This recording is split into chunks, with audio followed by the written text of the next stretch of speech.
आज हम लोग आईआईपी के बारे में बात करेंगे। आईआईपी मतलब इंडेक्स ऑफ इंडस्ट्रियल प्रोडक्शन, जिसे हम हिंदी में औद्योगिक उत्पादन सूचकांक कहते हैं। ये इस समय न्यूज़ में है, चर्चा में है।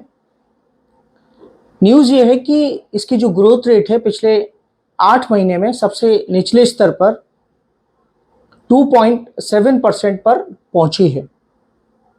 अब ये तो हो गई खबर, न्यूज़, लेकिन प्रश्न यहाँ पे ये है कि ये आईआईपी क्या होता है और ये न्यूज़ में क्यों है और इसका हमारे यूपीएससी एग्जामिनेशन से कैसे कह सकते हैं, इसको हम कोरिलेट कर सकते हैं। तो देखिए, बहुत ही इम्पोर्टेंट ये खंड है या बहुत ही इम्पोर्टेंट टॉपिक है फॉर यूपीएससी एग्जामिनेशन के लिए, स्पेशली इकोनॉमी के लिए, अर्थव्यवस्था के लिए। तो हम ये जानने की कोशिश करेंगे कि ये खबर क्या है, आईआईपी क्या होता है, उसके बारे में जानेंगे और साथ ही साथ इसका क्या महत्व होता है और इसका हम क्या प्रयोग करते हैं, और साथ में हम समझेंगे कि 8 कोर इंडस्ट्रीज क्या होती है। तो देखिए, इसके बारे जो आईआईपी है इसके बारे में कई बार प्रश्न यूपीएससी ने पूछे हैं एग्जाम्स में। तो देखिए, सबसे इंपॉर्टेंट है कि ये जो न्यूज़ है, ये न्यूज़ हमें ये बताती है कि भारत का जो इंडस्ट्रियल और इकोनॉमिक जो परफॉर्मेंस है उसके बारे में हमको यहाँ पे इंफॉर्मेशन मिल रही है कि हमारे जो अर्थव्यवस्था है उसमें इंडस्ट्रीज की क्या पोजीशन है, ये इसमें बताया जा रहा है। तो पहले हमने क्या किया, न्यूज़ जो है वो देखी और समझे। अब हम ये जानेंगे कि आईआईपी होता क्या है।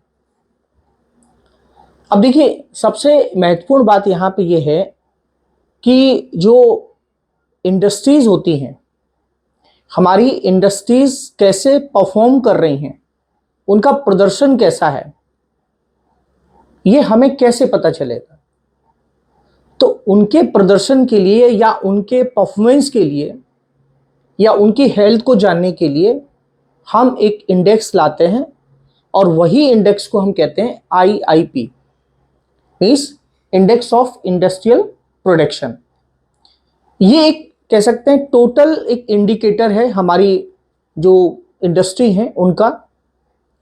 और ये जो कह सकते हैं आईआईपी है या इंडेक्स ऑफ इंडस्ट्रियल जो प्रोडक्शन है, इसमें स्पेशली 3 जो सेक्टर हैं, आपको ध्यान से सुनना है, इसमें 3 सेक्टर हैं और 3 सेक्टर में जो कह सकते हैं कि वस्तुओं का जो उत्पादन हो रहा है, जो प्रोडक्शन हो रहा है, उसमें कितना ग्रोथ है, ये इस चीज को आइडेंटिफाई करता है। जैसे कि माइनिंग हो गया, खनन हो गया, मैन्युफैक्चरिंग हो गया, विनिर्माण हो गया, इलेक्ट्रिसिटी हो गया, बिजली हो गया। मतलब ये एक रिपोर्ट कार्ड की तरह है, जिससे हमको ये समझ में आता है कि हमारी जो इंडस्ट्रीज है उनका परफॉर्मेंस कैसा है। अब सवाल यहां पे ये है कि इसका जो आधार वर्ष है या इसका जो बेस ईयर है वो 2011 और 12 है, 11-12। अब ये आधार ईयर क्या होता है, मतलब 11-12 की तुलना में हमारी जो इंडस्ट्रीज हैं वो अभी कितना प्रोडक्शन कर रही है, ये इसको कैलकुलेट किया जाता है। तो इसीलिए आधार वर्ष 11-12 है। अब सवाल यहां पे ये है कि जो आईआईपी है इसको कौन पब्लिश करता है, बहुत ही इंपॉर्टेंट बात है ये।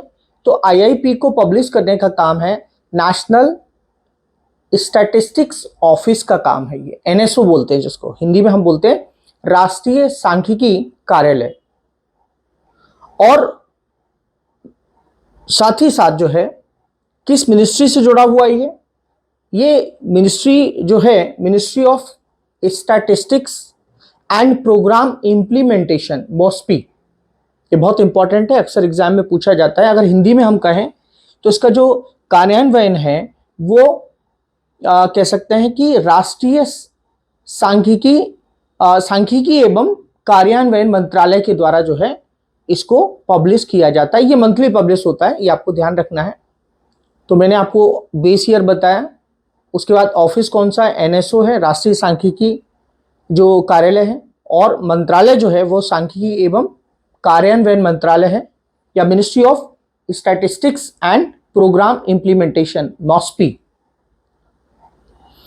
अब देखिए यहां पे सबसे इंपॉर्टेंट बात ये है कि ये जो आईआईपी है इसको कैलकुलेट कैसे किया जाता है। तो आईआईपी जो कैलकुलेट किया जाता है, ये कैलकुलेट किया जाता है कि किसी भी कह सकते हैं कि जो उद्योग हैं, जो उद्योग उत्पादन कर रहे हैं, तो उद्योगों का इकोनॉमिक इंपॉर्टेंस क्या है, उसके आधार पर जो है इसका कैलकुलेशन किया जाता है। मैं एक एग्जांपल के साथ समझाता हूं। सबसे ज्यादा जिसका वेटेज सबसे ज्यादा है, तो सबसे ज्यादा वेटेज है मैन्युफैक्चरिंग का, मोस्ट इंपॉर्टेंट। मैन्युफैक्चरिंग के बाद फिर आपका जो है कह सकते हैं माइनिंग का है, और उसके बाद जो है वो इलेक्ट्रिसिटी का है। ये एग्जाम में पूछा जाता है। अब सवाल यहां पे ये है कि ये आईआईपी कैसे इंपॉर्टेंट है, किस तरीके से हमारे लिए इंपॉर्टेंट है। इससे इंडस्ट्रीज का प्रोडक्शन बढ़ रहा है या घट रहा है, ये हमें समझ में आता है। अगर बढ़ रहा है तो मतलब ये है डिमांड है मार्केट में। अगर घट रहा है तो इससे ये समझ में आएगा कि मार्केट में डिमांड नहीं है, हम मंदी के दौर से गुजर रहे हैं, या फिर इन्फ्लेशन बढ़ा हुआ है। तो इकोनॉमी की जो प्रॉब्लम्स है इंडस्ट्रीज की, वो समझ में आती है कि इंडस्ट्री, मतलब ये आईआईपी एक हेल्थ इंडिकेटर है हमारी इंडस्ट्री। और इस आईआईपी से ही हमको समझ में आता है कि हमारी सरकार को क्या नीतियां बनानी चाहिए। हमारी फाइनेंस मिनिस्ट्री है या हमारी जो आरबीआई है, वो जो अपनी नीतियां बनाती है वो आईआईपी को ध्यान में रख के पॉलिसी मेकिंग की जाती है। ये इसका इंपॉर्टेंस है। ये बताता है आईआईपी कि इंडस्ट्री श्रिंक हो रही है, सिकुड़ रही है, या इनमें ग्रोथ हो रहा है। तो आईआईपी का जो महत्व है वो ये है। तो मैंने इंडस्ट्रीज का परफॉर्मेंस कैसे होता है, किस बेस पे हम उसको कह सकते हैं इसका कैलकुलेशन करते हैं या उनका रिपोर्ट कार्ड तैयार करते हैं, उसी तरीके से अब हम ये जानेंगे कि जो इंडस्ट्रीज हैं, ठीक है, हमारे देश की जो विकास हो रहा है, जो डेवलपमेंट हो रहा है देश का, उस देश के डेवलपमेंट में कुछ कोर इंडस्ट्रीज हैं जिन्हें हम 8 कोर इंडस्ट्रीज कहते हैं। यहां से भी यूपीएससी क्वेश्चन पूछता है। तो जैसे कि कोल इंडस्ट्री है, क्रूड ऑयल है, कह सकते हैं कि नेचुरल गैस है, रिफाइनरी है, रिफाइनरी प्रोडक्ट्स हैं, फर्टिलाइजर्स हैं, मतलब जिसको हम उर्वरक कहते हैं, कोयला हो गया, क्रूड ऑयल हो गया, उसके बाद नेचुरल गैस हो गया, प्राकृतिक गैस हो गया, रिफाइनरी प्रोडक्ट्स हो गए, फर्टिलाइजर्स माने उर्वरक, उसके बाद स्टील हो गया, ठीक है, इस्पात जिसको कहते हैं, सीमेंट हो गया, उसके बाद इलेक्ट्रिसिटी हो गया। तो ये 8 कोर इंडस्ट्रीज है। और ये टोटल जितनी इंडस्ट्री हैं उनका ये 40% वेटेज है, बहुत इंपॉर्टेंट है। 40.27% जो है उसका वेटेज है, मतलब। और आपको ध्यान रखना है कि सबसे ज्यादा वेटेज किसका है, ये आपको मुझे जो है बताना है कि सबसे ज्यादा वेटेज जो है या भारांश जो है वो किसका सबसे ज्यादा है। अब ये 8 कोर इंडस्ट्रीज कैसे इंपॉर्टेंट है, मतलब देखिए कोई भी देश विकास कर रहा है या नहीं कर रहा है, कैसे पता चलेगा कि उसमें, कोई भी देश है अपना जब डेवलपमेंट करता है तो उसके लिए बुनियादी ढांचा बहुत इंपॉर्टेंट होता है। बेसिक जो इंफ्रास्ट्रक्चर है बहुत इंपॉर्टेंट होता है, क्योंकि बेसिक इंफ्रास्ट्रक्चर ही कह सकते हैं इकोनॉमिक जो डेवलपमेंट है, आर्थिक विकास है, उसको सपोर्ट करता है। अब जैसे मान लिया फॉर एग्जांपल कोई देश विकास कर रहा है तो वहाँ इंडस्ट्री, कह सकते हैं स्टील की ज़्यादा जरूरत होगी, सीमेंट की ज़्यादा जरूरत होगी, क्योंकि निर्माण में इसका प्रयोग किया जाता है, ठीक है। और बिजली जो है वो इंडस्ट्रीज को क्या देगी, बिजली जो है या इलेक्ट्रिसिटी जो है वो इंडस्ट्रीज को एक पावर प्रोवाइड करती है। मतलब हमारी जो अर्थव्यवस्था है वो किस पर टिकी हुई है, 8 कोर इंडस्ट्रीज पर टिकी हुई है।